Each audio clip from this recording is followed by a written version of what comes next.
इसे मैं फेंक देता हूं बड़े भैया, आप जाइए। मुनीम जी, चौराम प्रसाद की बेटी की शादी के लिए जेवर देने के लिए कहा था, भिजवा दिया? जी हाँ मालिक। शहर में रहकर यही बदतमीजी और ओछी हरकतें सीखी आपने? अपने से बड़ों का लिहाज करना नहीं आता आपको? किससे कह रहे हो तुम? आपसे कह रहा हूं।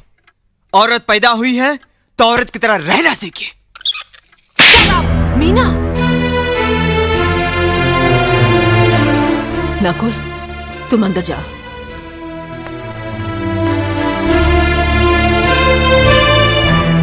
पागल हो गई हो तुम? औरत होकर एक मर्द पर हाथ उठाती हो? इतनी ऊंची घराने की बहू होकर ऐसी नीच हरकत, शर्म नहीं आई तुम्हें? कौन सा ऊंचा घराना? ये जहाँ सिर्फ एक आदमी राजा है और बाकी सब उसके गुलाम। मीना, चिल्लाइए मत। आप मेरी सास नहीं है। जिस तरह आप इस घर की बहू हैं, वैसे मैं भी हूँ। बहू हो तो बहू की मर्यादा में रहो। मर्यादा की रस्सी में तो आप जैसी जाहिल और गवार औरतें बनती हैं। मुझ जैसी पढ़ी लिखी मॉडर्न जमाने की लड़की नहीं। Uneducated idiots. Excuse me. I am not an illiterate. I am a graduate from the University of Allahabad. I am aware of the modernization of women, but I have not forgotten my culture, my customs, my traditions and my values. And most of all, I'll never ever forget that I am an Indian woman. Modern जमाने की औरत भी औरत ही होती है। उसे भी मर्द ही ब्याह कर ले जाता है, मर्द को ब्याह कर वो नहीं ले जाती। जमाने ख्याल और लिबास बदल देते हैं, औरत की शरीर की बनावट नहीं। लोग तुम्हारे ख्याल की लड़कियों को लज्जत का सामान भले ही समझते हो, इज्जत के काबिल कोई नहीं समझता।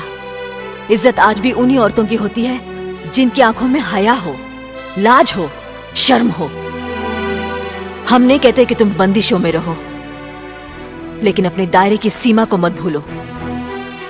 लड़की जब अपने माँ बाप के घर होती है, तब उसके कांधों पर अपने ही घर की इज्जत का बोझ होता है। लेकिन जब वो बहू बनकर ससुराल जाती है, तब उसके कांधों पर एक नहीं, 2 परिवारों की इज्जत का बोझ होता है।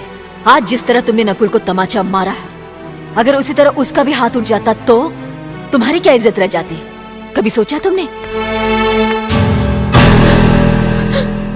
क्या बात है?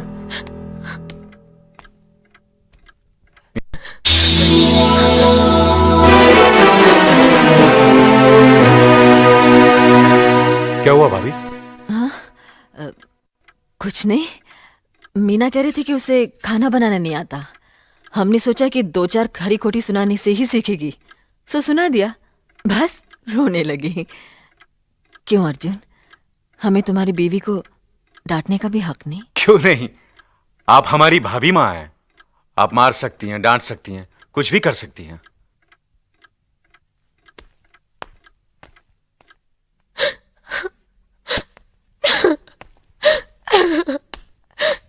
मैंने भूल की जो मैं लोगों के बीच आ गई। मेरी तो इस घर में कोई इज्जत ही नहीं है। जब देखो तो सब मेरी इंसल्ट करते रहते हैं। मैं कब से रो रही हूँ, तुम पूछ भी नहीं रहे हो कि मैं क्यों रो रही हूँ। बेकार रो रही है तो कौन पूछेगा? अच्छा, तो मैं तुम्हारे लिए और इस घर के लिए बेकार हो गई हूँ। अरे बेकार तो तुम हो गए अपने परिवार के बीच में रहकर। मैं कब से बोले जा रही हूँ और तुम हो के सुन ही नहीं रहे हो।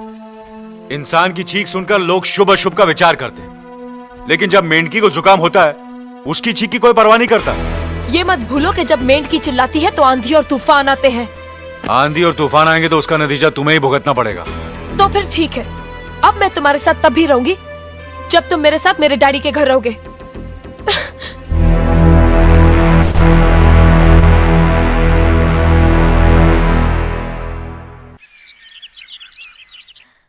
हमारी मीना बहुत प्यारी बच्ची है, लेकिन उसमें अभी भी बचपना है। हमारे तौर तरीकों को नहीं जानती है ना, लेकिन आहिस्ता आहिस्ता हम उसे सब सिखा देंगे।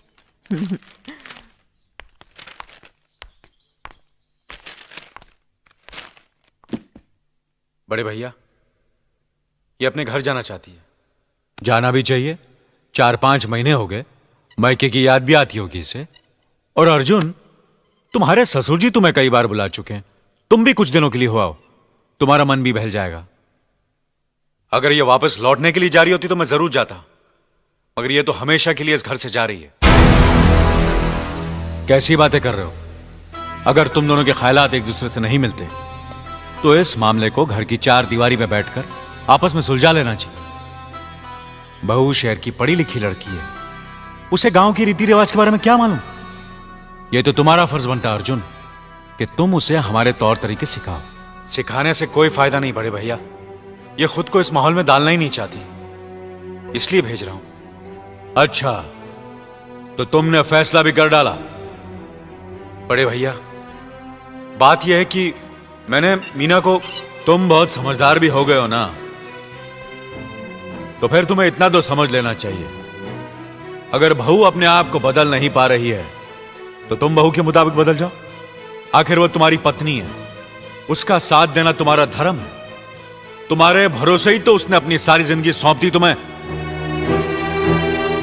अर्जुन, मेरे दर्द पर तुम तड़प उठोगे, तुम्हें तकलीफ होगी तो मैं रो दूंगा, क्योंकि हम दोनों एक ही मां की संतान हैं। खून का रिश्ता है हमारा, मगर पत्नी का नाता उससे कहीं ज्यादा गहरा होता है, क्योंकि वो पराए घर से आकर अपनों से कहीं ज्यादा अपनी हो जाती है, परछाई बन जाती है हमारी।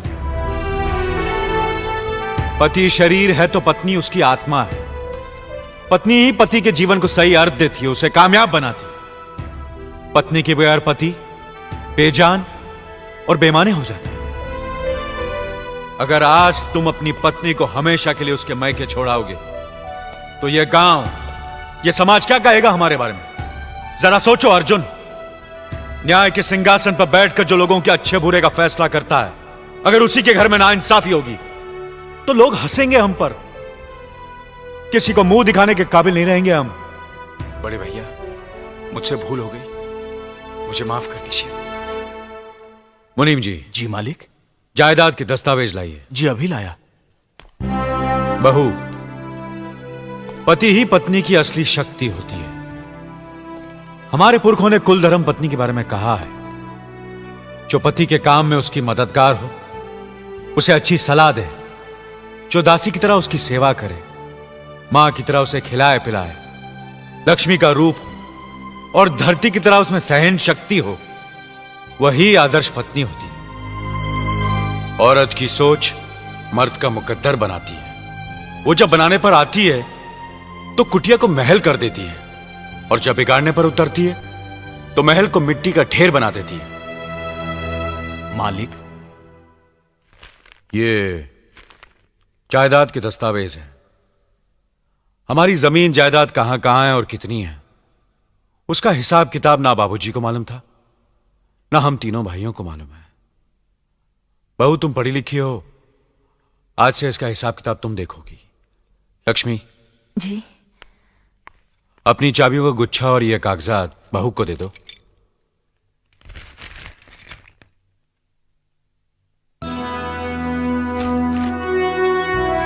आज से तुम इस घर की मालकिन हो। तुम जहां कहोगी, जिस कागज पर कहोगी, हम तीनों भाई चुपचाप आंख बंद करके दस्तखत कर देंगे। जैसा कहोगी वैसा ही करेंगे।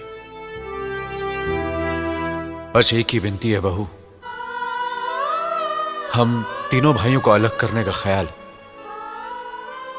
अपने मन में कभी आने मत देना।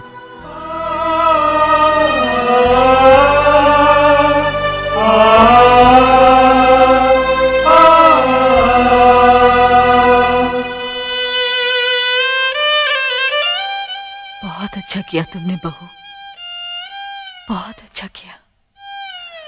इनकी आंखों में आंसू देखने की हमने सपने में भी उम्मीद नहीं की थी, लेकिन तुमने हमें दिखा दिया। बहुत अच्छा किया तुमने, बहुत अच्छा किया।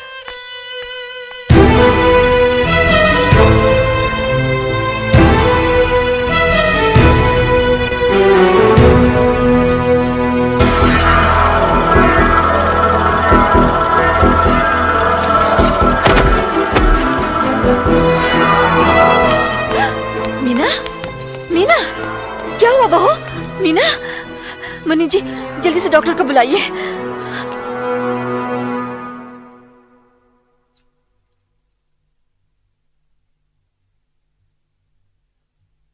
घबराने की कोई बात नहीं, ये मां बनने वाली है।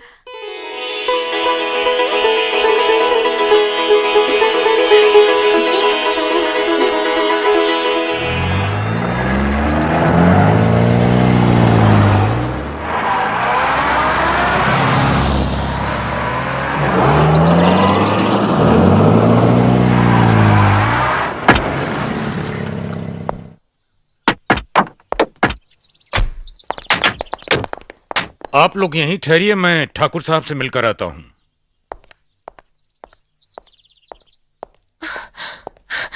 डैडी, डैडी, कैसी हो बेटी? What a pleasant surprise. आने की खबर भी नहीं की।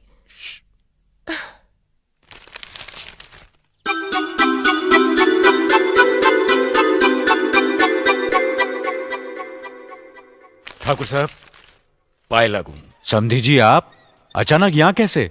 तशरीफ रखिए, बैठिए ना। आपके बराबर बैठने की मैंने कभी गुस्ताखी नहीं की, तो आज कैसे करूंगा? बहुत दिनों बाद हम लोग मिल रहे हैं। कहिए, आपका कारोबार कैसे चल रहा है? आपकी कृपा और आशीर्वाद से ठीक ही चल रहा है। दिल्ली में इंडस्ट्रीज मिनिस्टर के साथ कब की अपॉइंटमेंट ली है? कल सुबह 11 बजे सर। इनकम टैक्स केस का? वकील ने कहा है कि 15 तारीख की हियरिंग में मामला क्लियर हो जाएगा। आज एक्सपोर्ट का माल जापान के लिए जहाज से रवाना हो जाएगा ना? जी हाँ सर। नमस्ते ठाकुर साहब। नमस्ते नमस्ते नमस्ते। अरे दीनानाथ जी, आप लोगों ने यहाँ आने की तकलीफ क्यों की? मैं आपकी संस्था के लिए गवर्नर साहब से बात कर चुका हूँ, आपका काम हो जाएगा। धन्यवाद, बहुत बहुत। अरे गोपीनाथ जी, होम मिनिस्टर ने वादा किया कि आपके भाई का ट्रांसफर जल्दी ही हो जाएगा। Thank you sir. Daddy, good morning daddy. Good morning my child. आप कहीं जा रहे हैं क्या? हाँ बेटी, एक जरूरी काम से दिल्ली जा रहा हूँ, अपना ख्याल रखना। हाँ, ओके ओके, बाय। पास में ही फैक्ट्री के लिए जमीन देखने आया था, सोचा आपके दर्शन करता चलूं। अब इजाजत दीजिए। इतनी जल्दी कैसे जा सकते हैं आप? भोजन तो करते जाइए। माफ कीजिए, आप तो जानते ही हैं, बाप बेटी के घर का खाना तो क्या, पानी भी नहीं पी सकता। शहर में रहकर भी अभी भी आप इन बातों को मानते हैं? शहर में रहूं या गांव में, मैं अपनी परंपरा और संस्कार कैसे भूल सकता हूं? आखिर मैंने इसी मिट्टी में जन्म लिया है। अच्छा, चलता हूं। अजी, कम से कम बेटी से मिलकर उसकी कुशलता तो पूछ लीजिए। ये क्या कह रहे हैं आप? मैं इतना ओछा नहीं हूं कि अपनी बेटी की कुशलता पूछकर आपका अपमान करूं।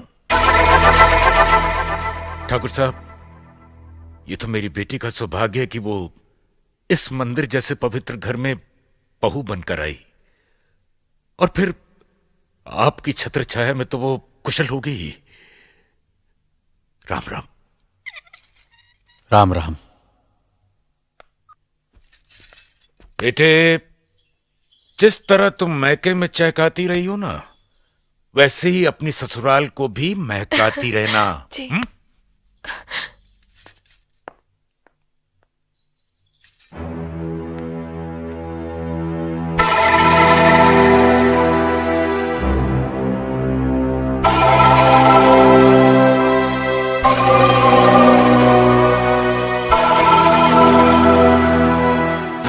आप तो उम्र में बड़े हैं ना, किससे किस तरह की बात की जाती है, इतनी तमीज तो आपको आनी चाहिए।